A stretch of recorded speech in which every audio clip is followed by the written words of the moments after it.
The Life of St. Anthony, Parts 59 to 60. Part 59. But when two brethren were coming to him, the water failed on the way, and one died, and the other was at the point of death, for he had no strength to go on, but lay upon the ground expecting to die. But Anthony, sitting in the mountain, called two monks, who chanced to be there, and urged them, saying, Take a pitcher of water, and run on the road towards Egypt. For of two men who are coming, one is already dead, and the other will die unless you hasten. For this has been revealed to me as I was praying. The monks therefore went, and found one lying dead, whom they buried, and the other they restored with water, and led him to the old man, for it was a day's journey. But if anyone asks, why he did not speak before the other died, the question ought not to be asked. For the punishment of death was not Anthony's, but God's, who also judged the one, and revealed the condition of the other. But the marvel here was only in the case of Anthony, that he sitting in the mountain had his heart watchful, and had the Lord to show him things afar off. Part 60. And this is so, for once again he was sitting on the mountain, and looking up saw in the air someone being borne upwards, and there was much joy among those who met him. Then, wondering and deeming a company of that kind to be blessed, he prayed to learn what this might be. And immediately a voice came to him, This is the soul of Ammon, the monk at Nitria. Now Ammon had persevered in the discipline up to old age, and the distance from Nitria to the mountain where Anthony was 13 days' journey. The companions of Anthony, therefore, seeing the old man amazed, asked to learn, and heard that Ammon was just dead, and he was well known, for he had stayed there very often, and many signs had been wrought by his means. And this is one of them.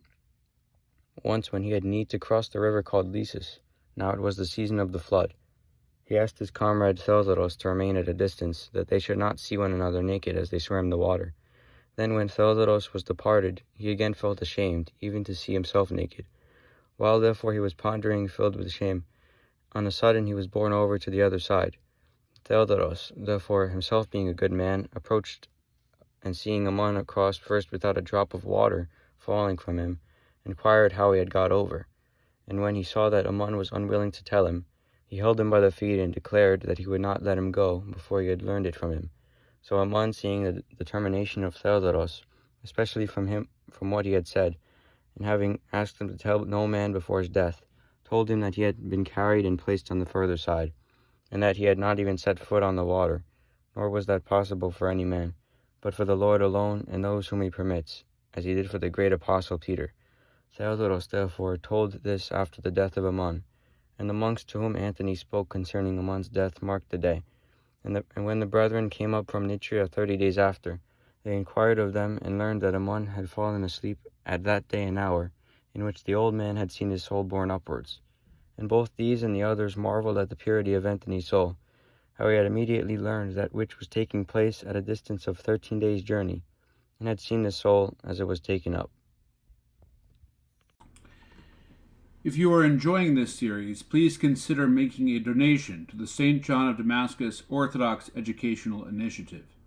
We are asking the faithful to support our scholarship fund, which will help ensure that an education based on the Orthodox Christian faith and following the classical model is available to all interested families of our eparchy and other like-minded Orthodox Christians, regardless of their financial circumstances.